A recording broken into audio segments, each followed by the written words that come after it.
नमस्कार दोस्तों, मैं हूं जय सिंह और आपका स्वागत है कहानियों के इस सिलसिले में। आज की हमारी अगली कहानी का शीर्षक है वे दिन भी क्या दिन थे। और ये कहानी ऐसा माना जा रहा है कि भविष्य में लिखी जा रही है, लेकिन ये आपके जो आपका पास्ट है, जो आपका अतीत है, उसके बारे में कह रही है। तो आइए शुरू करते हैं। घटना महत्वपूर्ण थी, वरना कुम्मी अपनी डायरी में उसे क्यों लिखती। अपनी डायरी में उसने 17 मई सन 2155 यानी कि 2155 की रात को लिखा, आज रोहित को सचमुच की एक पुस्तक मिली है। वह पुस्तक बहुत पुरानी थी।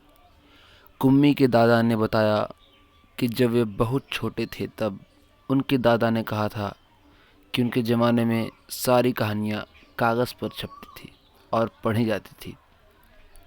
पुस्तकों में पृष्ठ होते थे जिन पर कहानियाँ छपी होती थी और हर पृष्ठ पढ़ने के पश्चात दूसरा पृष्ठ पलटकर आगे पढ़ना होता था। सारे शब्द स्थिर रहते थे, चलते नहीं थे जैसे आजकल पर्दों पर चलते हैं।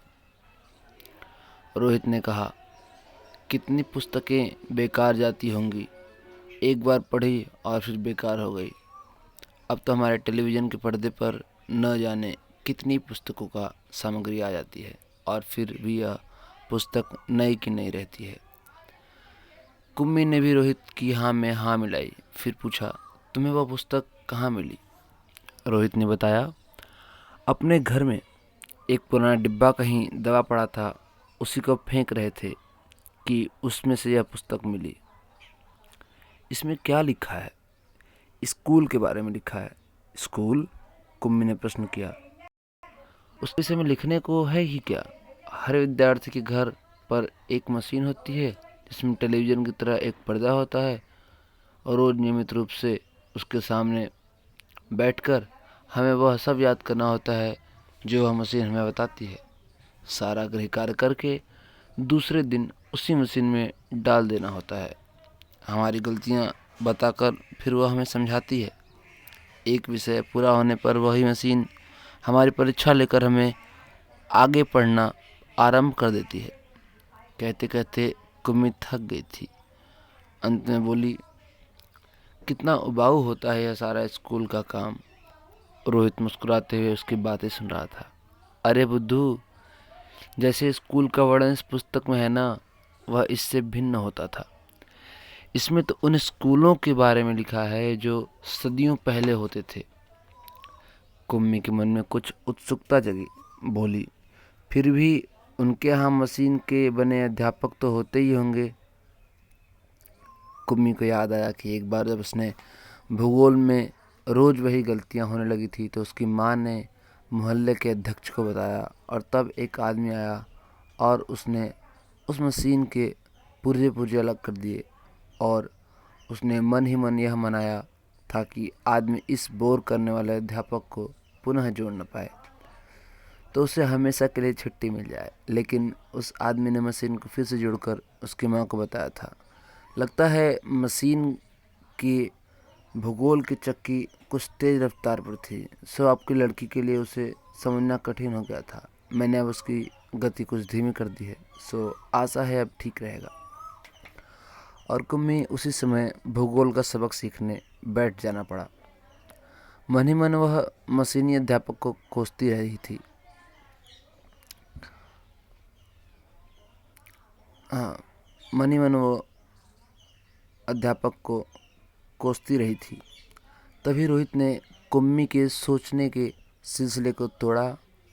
बोला, हाँ, तब अध्यापक तो होते थे परंतु मशीन नहीं, स्त्रियां और पुरुष होते थे। क्या कहा? कोई स्त्री या पुरुष इतने सारे विषय हमें सिखा सकता है? क्यों नहीं। वह बच्चों को सारे विषय समझाते थे, गृह कार्य देते थे और प्रश्न भी पूछते थे। अध्यापक बच्चों के घर नहीं जाते थे, बल्कि बच्चे एक विशेष भवन में जाते थे जिसे स्कूल कहते थे। कुम्मी का अगला प्रश्न था, तो क्या सब बच्चे एक समय में एक जैसी ही चीज़ें सीखते थे? हाँ, एक आयु के बच्चे एक साथ बैठते थे, लेकिन माँ कहती है मशीनी अध्यापक हर बच्चे की समझ के अनुसार पढ़ाता है। फिर पुराने ज़माने में यह कैसे संभव होता था? तब वे लोग इस प्रकार नहीं करते थे। रहने दो, तुम्हारी इच्छा नहीं है तो मैं वह पुस्तक तुम्हें नहीं दूंगा। कुम्मी झट बोली, नहीं नहीं, मैं उसे पढ़ना चाहूँगी।